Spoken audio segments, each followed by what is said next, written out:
Hi everybody, it's me again. So, did you see the stupidity that happened at Hollywood Bowl?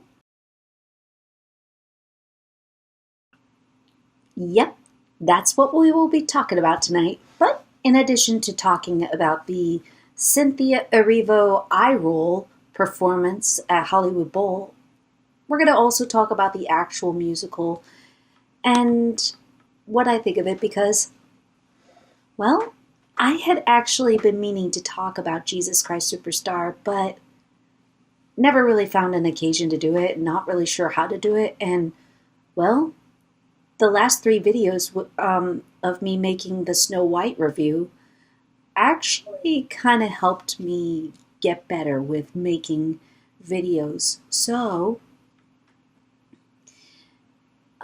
this is what we're going to try for.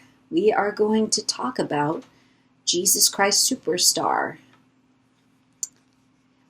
Originally starting as an album before becoming a Broadway show about the final week of Christ's life, with the lyrics done by Tim Rice and the music by Andrew Lloyd Webber. It's basically, a rock and roll version of what the final week of Christ's life secularized was like. The main focus in there, aside from Jesus, was really on Judas, the disciple, who would later betray Jesus. And he was written to be more sympathetic, while Jesus, while empowered by God, was mainly grumpy and frustrated. People either were in love with this show or despised it for not doing the characters justice, or somewhere in the middle. I tried asking people about it because, well, as we'll get to shortly, my feelings for the musical were pretty complicated. Mama saw a show of it starring Ted Needley at the Sage Universal Amphitheater when she was about 16, and she said that she was only interested in the story, that it didn't bring her to Christ at the time. She would later come to Jesus. And when I asked her about it, she said, "It isn't an accurate portrayal of Jesus, but the music is powerful and some of the basics of the real story are in it. But Jesus knew who he was and is. He wasn't confused when he went to the cross, and there was no romantic relationship between Mary Magdalene and Christ." And, well, when looking into the story, it actually amazes me that Ted Neely not only believes in the real Jesus Christ, but uses the musical as part of his ministry. Even for the first Broadway musical, Jesus, Jeff Fenholt came to know the real Jesus and became an evangelist afterwards. Rest in peace, Jeff. And now for my thoughts on the musical. The first thing I am going to say is that, well, most of you probably already know this. I am a Christian, and I believe that Jesus Christ is very real. However, just because I'm a Christian doesn't mean that I hate the musical.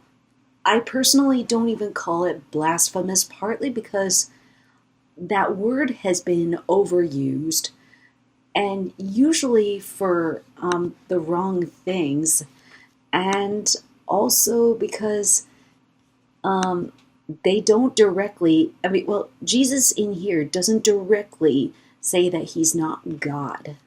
If he did, that would have been blasphemous, for sure, but, well, they leave it vague on whether or not this version is Jesus Christ God in the flesh, and doesn't deny that there is a possibility. Yes, it does have Judas say that Jesus is just a man a lot of the time, but this musical is meant to be from his bias and perspective, and technically the real Judas was blind to who Jesus was. Plus, this musical actually brilliantly leaves it up to the audience to decide who Jesus is.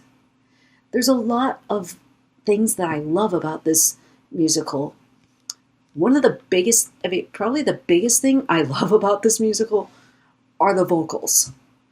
I'm still learning how to sing soprano, and with the help of God and my teachers, they're helping me take my voice to places that I never imagined that it could go.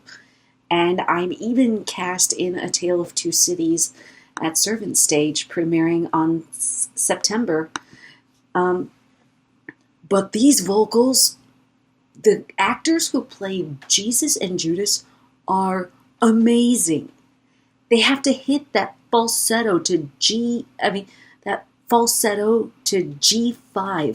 making me wonder, how did nobody get laryngitis at the end of the song or the end of the night? These are notes that I did not think a man could read. But seriously, these vocals are impressive. I love how, I'm amazed at how they can reach that very high note. I'd expect that of a woman singing soprano, but I didn't think a guy could do that. But that just goes to show how much I need to learn. I also love that Simon the Zealot was given a song number and a chance to stand out. He's one of the lesser disciples. Usually Peter or John get more attention due to being recorded more in the Bible, which, to be fair, is understandable. But frankly, the fact that one of Jesus' disciples, specifically Simon, was a zealot, I actually did occasionally wonder, how did Simon not ever try to incite a rebellion in Christ's name? And I like that this musical actually explores the possibility of that. And it's a very catchy song. Also, I don't mind that Judas is sympathetic. To this day, nobody really knows what motivated him to betray Jesus after 3 years of following him and witnessing the miracles and hearing him speak the truth, etc. Like, what could incite somebody to betray him afterwards is the big unanswered question. The only thing that we really do have is the Bible recording his actions, recording what he said, not really recording what was going on in his head. But then again, I guess the disciples couldn't really tell what was going on in his head. Just that he did it. The only other thing we also have is in John, where Jesus gave him bread during the Last Supper that had already been dipped, and as soon as Judas took the bread, then entered Satan. Let's be honest, everyone has a story, and trying to dissect the reason why he betrayed Jesus is actually not a bad thing. Judas was human, and he made the biggest mistake that ever could be. And trying to figure out why is always an interesting topic. Whether figuring out if it was because he misguidedly thought he made the right choice, maybe he was greedy, wanted to push Jesus to explode into the full God power against the Romans, was angry that Jesus said, "Give to Caesar what belongs to Caesar," afraid to get caught up in the downfall of Jesus, etc. Again, Judas was human, who made the biggest mistake of all time. And I like seeing people explore why they think he did it. The Chosen, I made Judas relatable and likable. That season 5 actually now has me biting my fist and crying, knowing what comes next. This version, I'm still not entirely sure why he betrayed Jesus, but he knows that he's it is his inescapable fate to do so. And he's broken over doing this to his best friend.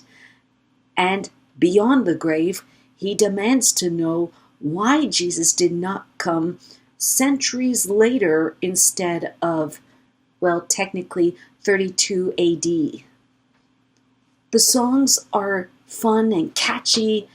The dancing is spectacular. And every guy that's ever played King Herod in there looks like he's having the time of his life, or that he was born for this moment. And kudos to every guy who gets that opportunity to have fun. And now, what do I not like about this musical? And keep in mind, this is strictly my opinion. But at the same time, I am going to combine some facts with this as well. For the parts that are objective, I would like your opinion on it, because maybe there are a few things I'm missing about this musical, because it didn't really make a lot of sense to me. And we'll get to that part later. But the biggest elephant in the room for me was basically the absolute misunderstanding of Jesus Christ, as both who he was as a person and as God in the flesh. I give each of the actors who have ever played him credit that they're trying, and their vocals seriously impress me. However, here's a good majority of what they got wrong about him. It doesn't really explain what his purpose on earth is, making it confusing. I mean, everybody in the musical, all their motivations make sense, but Christ's motivation in this show makes little to no sense. Pretending that I have never heard of Jesus Christ or anything that he was known for, I really cannot tell if this is on purpose, just so that people could look deeper, or show that the disciples could never understand his motivation. If it's the latter, I get it, but even we, the audience, need to have some understanding about what his purpose was, or why he agreed to die, and what he died for. Even though more than half of the world has already heard his story, it's still important to treat them like they've never heard it, especially if it's going to be different. That's the sign of good storytelling. This isn't just about preaching, this is about storytelling. You have to explain some motivations and who these characters are and why they are. Also, I'm not entirely frustrated that Jesus gets angry, grumpy, and frustrated a lot in this musical, because it was recorded that there were moments where he did get angry. He wasn't just a cuddly teddy bear who could do miracles. There were moments where he literally flipped tables in the temple when they defiled his father's house. And he literally called the Pharisees whitewashed tombs because they were so clean and pure on the outside, but inside they were just full of death. But anytime that he did get angry, he was justified for it. Also, and maybe this is subjective or something, but some of the lines that he gives just make little to no sense or are inconsistent with the real character of Jesus Christ, and even the musical version of Jesus Christ. Like, here are some of the, I'm going to talk about 3 of his lines that really bugged me. One of them, to conquer death you have to die, heal yourselves, and stick to fishing from now on. Okay, so for Poor Jerusalem, the song, the final verse is, if you knew all that I knew, my poor Jerusalem, you'd see the truth, but you close your eyes. While you live, your troubles are many. Poor Jerusalem, to conquer death, you only have to die. What? On a spiritual level, I get the vague meaning of what he's saying, that when you surrender yourself to God, He's overcome death to a point where death isn't the end, that this life isn't all there is, but a greater beginning. However, man does not conquer death. Jesus conquered it because He's God in the flesh. He destroyed death, being the end, and gave mankind the second chance to reconcile with God so that they could choose who they want to stay with for eternity. However, I would have liked more clarity on that line. And Tim Rice, you really could have done better on that line. You're a songwriter. You do amazing songs. Except for Nutcracker 3D. I might talk about you later. Second, heal yourselves. And this is after He has cleansed the temple. And all the sick and lame and dying come up to Him, begging to be healed. And they overwhelm Jesus physically and figuratively, to a point where Jesus screams out, "Heal yourselves." I can understand being overwhelmed, but how was this version of Jesus able to heal for the first part? They don't make that clear. They don't even make that clear in Heaven on Their Minds, the first song.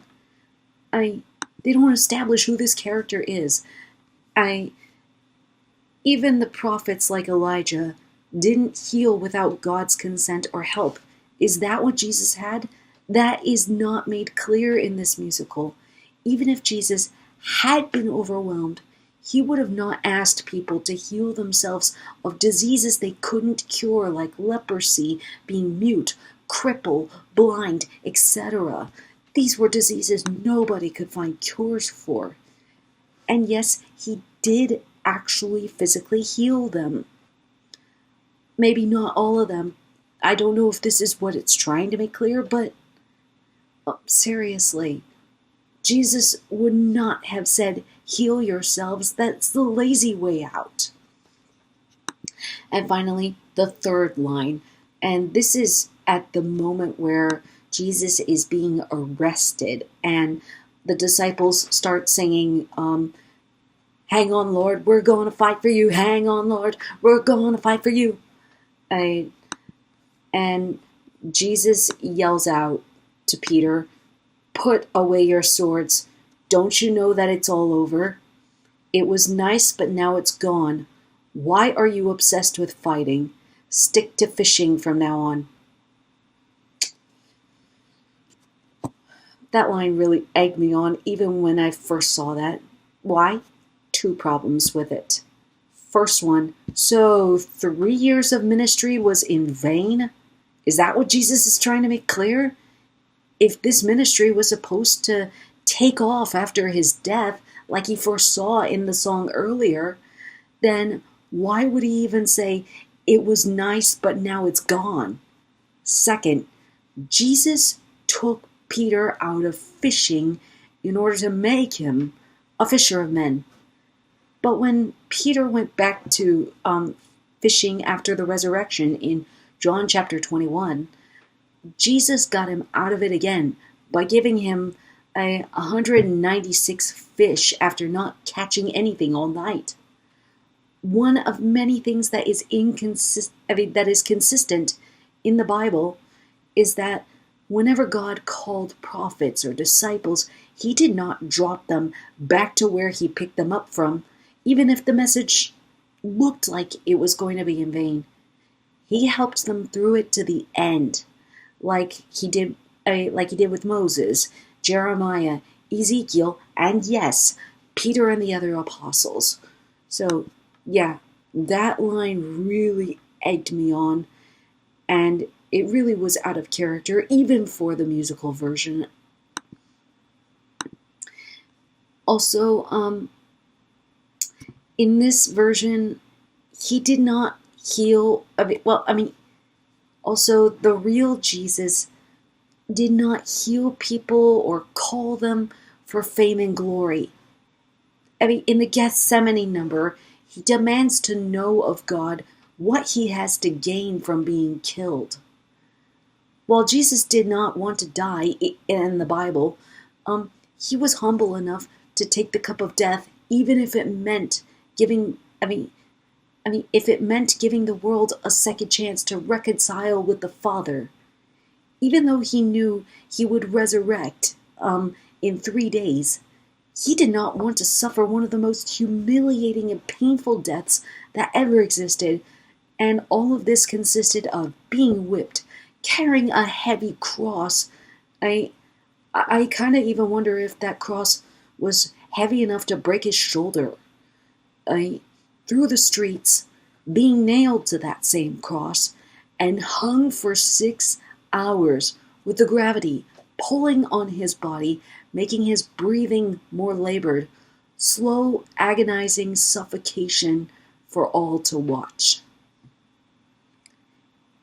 And also in this musical, he's confused about himself, even on the way to the cross. In the Bible, Jesus knew exactly who he was. He even said in Gethsemane that he could easily call God to send him 12 legions of angels to his rescue, but he wasn't going to do that in order to fulfill the prophecies. And he knew who he was, because long before then, he boldly told the Pharisees, "I tell you the truth, before Abraham was, I am." Those words are not a coincidence. They were the exact same words God used when introducing himself to Moses in the burning bush. And the words "I am," I pretty much means was, is, will be, which describes God.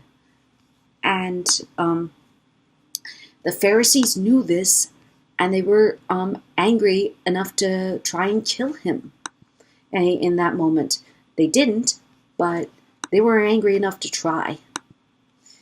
And still, and the last thing regarding Jesus, and I do not know if this will get me I don't know if this will make me have to turn in my musical geek card, but this is my unpopular opinion about Ted Neely. He's a phenomenal singer. Let me say that. He's a phenomenal singer, but the Norman Jewison movie does his acting no justice. I love his Gethsemane number and how he climbs each hill to the top to appeal to God for answers. But most of his scenes where he's supposed to be angry or frustrated are all facially monotoned. Am I really the only one who sees that? He doesn't even flinch when he's flogged. On stage, he seems amazing. But this movie just does him no justice. I don't know if that's blasphemy of me to say for the musical world, but that's what I saw of the Norman Jewison movie. Maybe I need to watch... and I will be fair, Mama thinks that I should see a live performance. That the movies were not as good as the live performance that she saw. Now that I got the elephant out of the way about Jesus, what else do I really not like about this musical? I don't like the costumes or the tone of this movie. I'm sorry, I really do not like those costumes. Maybe it's just me, but everything about the sets, costumes, and tone confuse me. It's meant to be 70s attire, and yet Jesus is the only one who's actually wearing robes and pants. It does make him stand out, but it really confuses me. And why is everybody else sexed up in their attire? Is this meant to be the story of Jesus in modern times? And the Norman Jewison the costumes in the Norman Jewison movie and sets absolutely confuse me, and they look like they clash.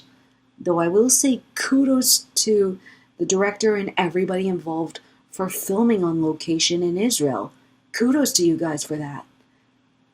I don't know. Maybe there's just something I'm missing about the style choice. Though recently, when talking to Mama about it, she suggested the possibility that the reason the 70s and 32 AD cross paths is to ask the question whether or not Jesus is relevant in these now modern times, which actually is intriguing and makes a lot more sense. And while thinking about it again, Judas's ghost does ask Jesus why he didn't show up sooner than later, or why he decided to show up sooner than later. I really don't like that temple scene. Maybe it's just me, and maybe this is a pointless thing to bring up, but the writers don't seem to understand that the temple wasn't literally turned into a marketplace combined with a casino. The money changers at the temple were cheating foreigners out of money when they wanted to buy sacrifices for the Passover. It was not being turned into a supermarket. It was kind of treated like that, but it wasn't literally being turned into a supermarket. Also, come on, Jesus. The line is not my temple should be a house of prayer. It's my Father's house should be a house of prayer, indicating God and how it's been defiled through cheating His people, no matter where they came from. The only reason I can really think of why they made it a casino was to lavishly show how they defiled His house even further. Maybe that's just a wild guess, but I still really don't like it. The apostles. I will say at least it gets right that they did not understand Jesus or His mission, at least not until He rose again from the dead and appeared to them in person. However, I don't think you would find them saying during the Passover celebration, always hoped that I would be an apostle, knew that I would make it if I tried. Then when we retire, we can write the Gospels so they'll all talk about us when we've died. I get the rhyming, but the men before the Holy Spirit overcame them were all cowards. Later, 11 of them died horrifically, with John being the only one who died of old age. Also, who's Peter? What I mean by that is, Simon and Judas have more development than Peter, and there's no real showing of the deep friendship that Peter and Jesus had. And frankly, as a musical, you could cut the other apostles out and you wouldn't miss anything. I know that not every version of the story of Jesus can be, well, like The Chosen, where every disciple was individually developed. But couldn't we get some time between Jesus and Peter, maybe a duet, or showing them discuss the kingdom of heaven, or have Jesus show Peter how to preach? In the Bible, the two had a close bond as friends, making the moment where Peter denied knowing Jesus devastating for both of them. And Peter just feels like a throwaway character in the musical. Also, why a love interest? I get this is a subject of debate, but Mary Magdalene was not recorded of being a love interest, just another follower, with a name. There were women in the group, and she just happened to be one of them. I can't tell in this version if their relationship is sexual or not. If it is,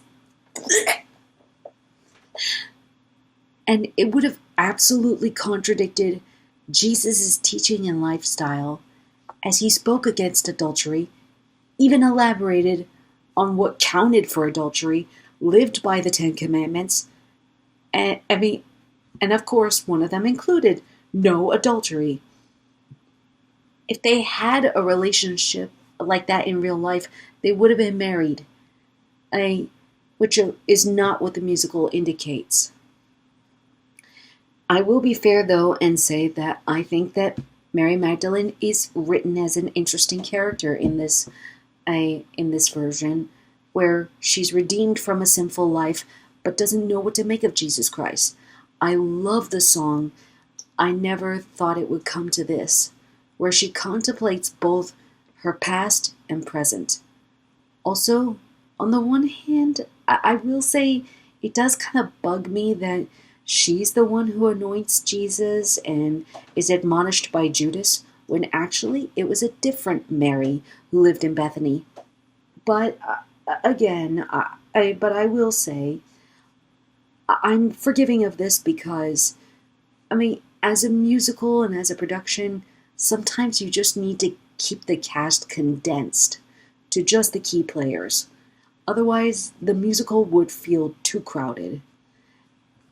And so, I get that. Pilate. Maybe someone sees more into this than I can, but some of his lines just don't make sense to me. For a little background, Pilate was the Roman governor in Israel, and it was only through him that anyone could legally be executed. I forgive the writing that he has the nightmare about Jesus and not his wife. Again, it would have been too crowded if they had too many characters, some of who probably don't come back. So I get it. And I love some of his lines like, "What is truth? Not easy to define. We both have truths. Are yours the same as mine? What is this new respect for Caesar? Till now this has been noticeably lacking."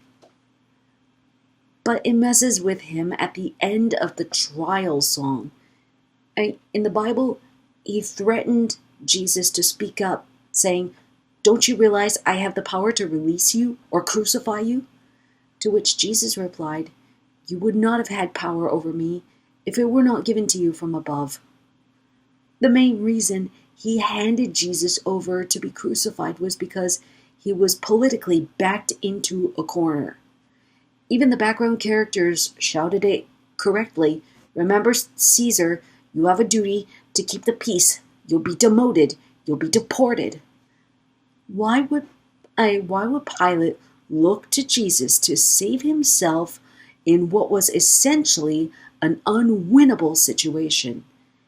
He wanted Jesus to speak up, but I think that even back then, Pilate probably knew that likely he wouldn't have been able to save him.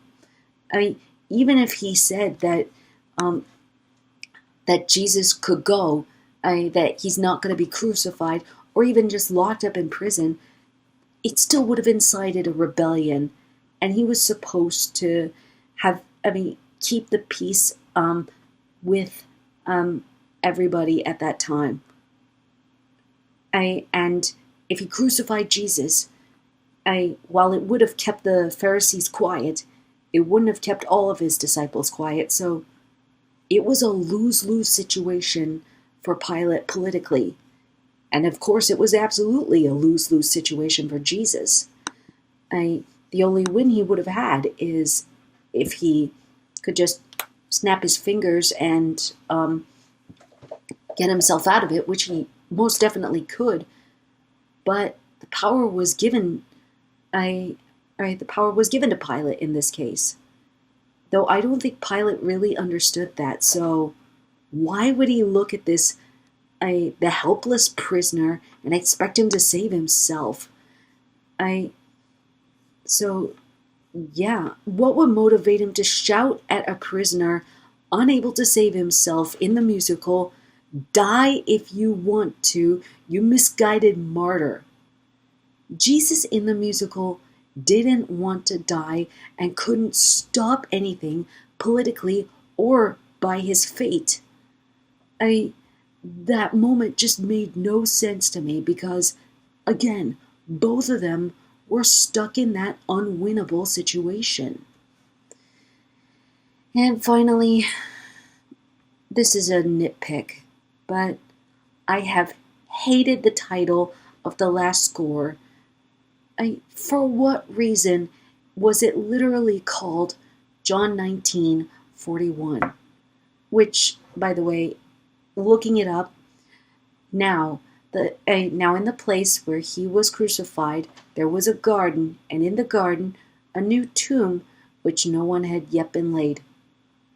Why couldn't it just be called the burial? That would have made more sense, and it would have been simpler. But that's just me. I don't know. Did you guys see something out of that I missed? So yeah, I am a huge mixed bag with this musical. It is most definitely not one of my favorites, but I don't hate it either. I sure as heck don't think that it's the best Weber Rice musical. That's reserved for Phantom of the Opera. But I certainly don't think it's their worst, as that seems to be reserved for Love Never Dies. So, yeah, it's been complicated relationship with a Jesus Christ Superstar. But that's where a Hollywood Bowl made it even more simple. In early 2025, it was announced that Hollywood Bowl would perform the musical Jesus Christ Superstar. I'm kind of surprised that they did not do that for Easter, but waited for August. For real. And they announced the first cast, which was Cynthia Erivo as Jesus Christ, which of course had so many people set off, and my biggest response was,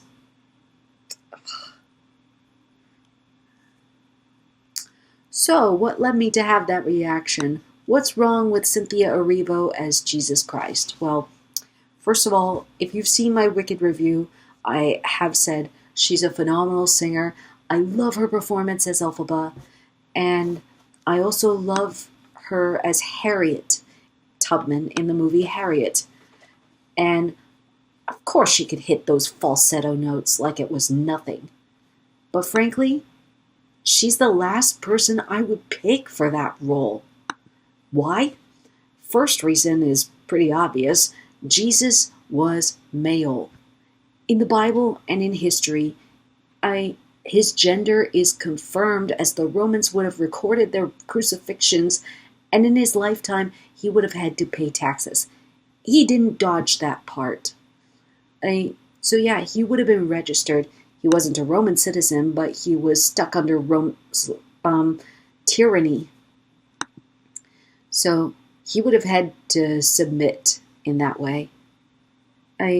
Would it have been awesome if Jesus was female? I sure think so, yes. But part of the reason he had to be male was because back at that time, that was part of the way people would listen. Had he come as a woman, or she, I guess, then she would have been ignored, laughed at, not taken seriously. God had to come as male in order to relate. And even though his message does reach out to everybody, he had to come as male first. Another reason why I don't support this casting, Cynthia Erivo is egotistical. And you know what? I'm going to bring it up again. A month before the Wicked movie was released in theaters, a fan of the musical photoshopped the movie poster to look like the one from the Broadway poster while keeping elements from the movie, and that included hiding her eyes. Because, well, that's what the Broadway poster did. making the character look mysterious. And she flat out blasted the fan for and accused him of racism, saying, "You're erasing me. I chose to look down the barrel," making it all about herself rather than about the musical that so many people loved. Even when she was corrected about it, she didn't apologize for making a harsh accusation against the fan that she may have devastated.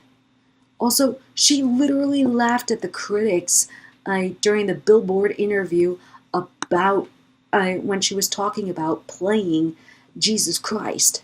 So, yeah, why would I want to watch her be an egomaniac? Also, aside from Harriet Tubman, she does not disappear into the character that she's supposed to be. The point of acting is to disappear into a character, not to turn them into you. Sometimes you can blend the two in a way that works, and that still makes it believable. She certainly did that with Wicked, and it worked. But with Jesus Christ Superstar, from the clips that I've seen, she doesn't disappear. Instead, the character Jesus is her, complete with her multiple earrings and long nails. The music is also different to fit her benefit.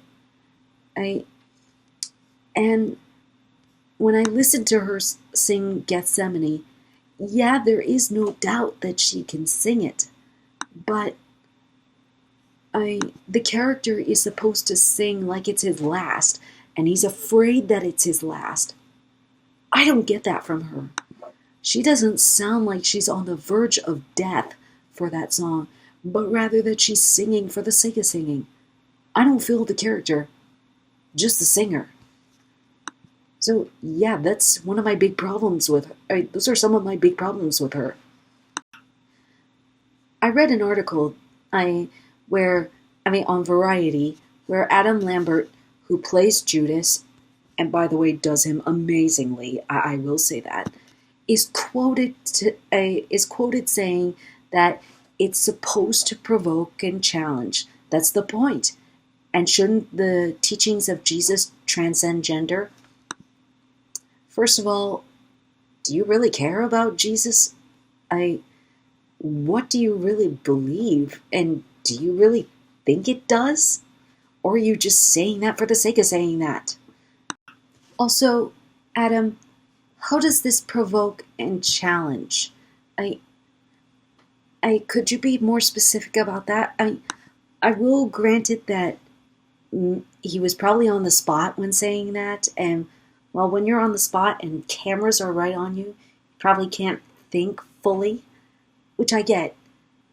And writing you definitely can. But couldn't you expand more on that? Because how does this really challenge challenge and provoke? Provoke I get, but challenge, how is it challenging? Let me give a couple examples. The Jubilee Singers provoke the people to realize the depths of their suffering, as well as be inspired by their angelic voices. Jackie Robinson, playing on an all-white American baseball team, challenged the people to think about how color doesn't matter. All that matters is that players like Robinson are capable of being great. Again, Lambert doesn't say how this is supposed to challenge or provoke. I will give him mercy that he probably didn't fully think that part through, but if he could write about it, that'd be great, because it's worth expanding on, especially if you want to get people to convert to this ideology. Also, getting to the part where he says that the teachings of Jesus transcend to each gender, or transcend gender. The teachings of Jesus do indeed transcend to each gender, but living by his teachings is not the same as portraying him. So Lambert really fell on his sword with those words, unfortunately. It's even said that the director's goal was to have a black female bisexual Jesus to provoke. Let me get out of the way first of all. I don't mind the race swap because I've seen it happen before where race swapping worked. And it was not because the actress or actor looked like the character, but rather they could do it. They were good at the acting and disappearing into the character, like Halle Bailey as Ariel or Brandy as Cinderella. I didn't mind those. And there were a couple times where Jesus was cast as by a black actor, and I didn't mind. Heck, even for Jesus Christ Superstar, we've had a few incredible singers who were in Jesus Christ Superstar, like Heath Sanders, Evan Tyrone Martin, and John Legend, etc. Though I will say that I heard that John Legend's casting is debatable on how well he did, due to the fact that he did not hit those falsetto notes. And often, most movies about Jesus never get his race correct. He's from Israel, and they never got the authentic actors for it, but they got more the willing actors who were able to carry out the role and be genuine in it. And I have to mention Carl Anderson as Judas, who was absolutely phenomenal. And his voice is mind-blowing. May you rest in peace. If they wanted to get a black actor for the role, I wouldn't mind. By the way, as long as it's not Kanye West. And Hollywood, don't you even think about it. Understand? Good. Each actor that ever got to play Jesus would give passionate performances. Especially in Jesus Christ Superstar, they had to have a passionate performance in it. Whether it was to hit that falsetto note, or if it was just to feel for the role, be frustrated, be angry, be scared, be uncertain, etc. You have to have these range of emotions. And looking at Cynthia Erivo's performance, she doesn't really have it. She's got the voice, but that's it. She plays the role like a singer, under the name. And we'll get more into that. By the way, also, what purpose does it serve to make Jesus female with the director trying to challenge society? How are you challenging society by making Jesus female? What purpose does it serve to make Jesus a bisexual female? I am going to reference The Shack, where God the Father was portrayed by a black woman, both in the book and in the movie. Why did that work? Because when the main character, Mac, asked about it, she basically answered that it was because Mac did not trust fathers, due to how his father was. Later, God would show up as a male when it was time to help Mac confront a very excruciating situation.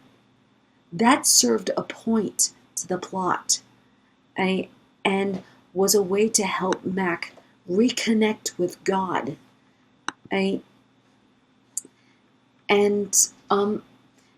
It felt genuine. That served a point to the plot. It didn't feel like it was telling the audience either what God was, just that he wants to reach out and heal us. That's all it was telling, and that he does it at our level, or at a level he knows where we need it. Had it all been a female cast at Hollywood Bowl, I'd get it.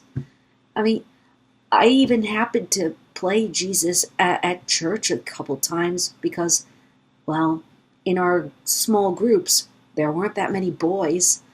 I, the cast in this show serves no purpose other than to boost Cynthia's ego and for the makers to pat themselves on the back for being inclusive over a historical / religious icon, and that's getting old.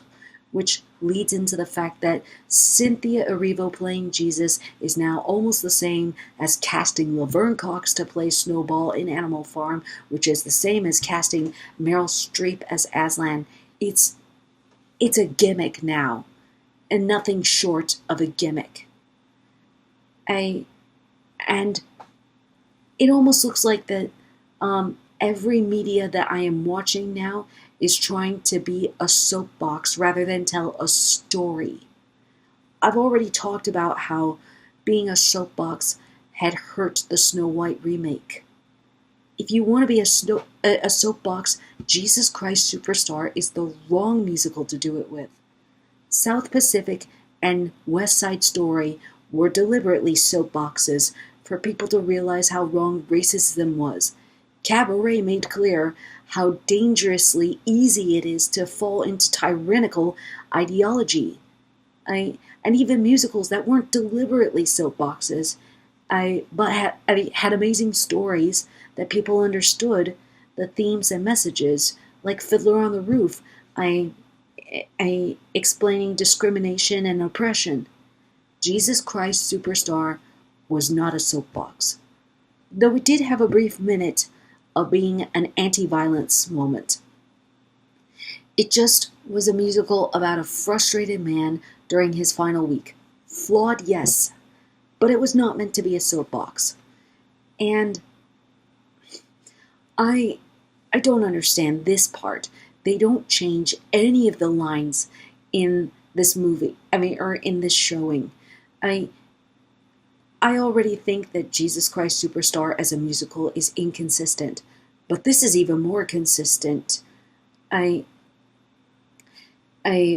Because by casting Cynthia Erivo, everyone still uses the he, him pronouns, even King of the Jews and Nazareth, your famous son should have stayed the great unknown. Even though it is clearly a woman playing him, wearing a long white dress, showing her legs, wearing Uggs on her feet, and wears a skimpy dress at the end. I'm even surprised that Judas did not kiss her on the lips when betraying Jesus. It's really inconsistent, and it's just all around stupid. She does an amazing job with belting out the notes. She's clearly born to be a singer. And even she knows that. And she could do a great job. Though I'm surprised that she doesn't belt out the falsetto note in Gethsemane, because I'm pretty sure she could do that in her sleep. I'm also glad, for the record, that Josh Gad was well enough to perform as Herod. Again, the role that men probably fight over. And he looked like he was having the time of his life. And Adam Lambert did a phenomenal job as Judas, and I hope he gets that role again because he's amazing. At this point, I am watching projects self-implode each time they pointlessly gender reverse cast just for the sake of provoking people instead of having it contribute to the story. It's a huge reason I am close to giving up on movies. They've become a soapbox for a message that everyone in America already gets. Girls rule. Girls can do anything a boy can. Girls are the best. Yes, girls rule. I often jokingly say girls rule, boys drool. But you know what? In reality, boys also rule. The more that moral gets hammered at audiences, the more it becomes a gimmick. It's another reason why I'm angry when Disney claims that their characters will be diverse, gay, or have a disability. They rarely let the characters who had that live and breathe or contribute to the story and then just pat themselves on the back for crossing that off their chart. That's what I'm seeing from this miscast. An agenda just to get people talking for or against them. Frankly, also, if you did that with other religious icons like Muhammad or Brahmin or Buddha, whatever, you would have been run out of town with pitchforks and torches. I'm surprised that you haven't done that, or if you know that you wouldn't be able to get away with that. So why do they not have the same respect for Christianity as they do those religions? I honestly say that deserves an explanation. I will say that Jesus Christ Superstar in general is a deliberately inaccurate version of the story of Christ.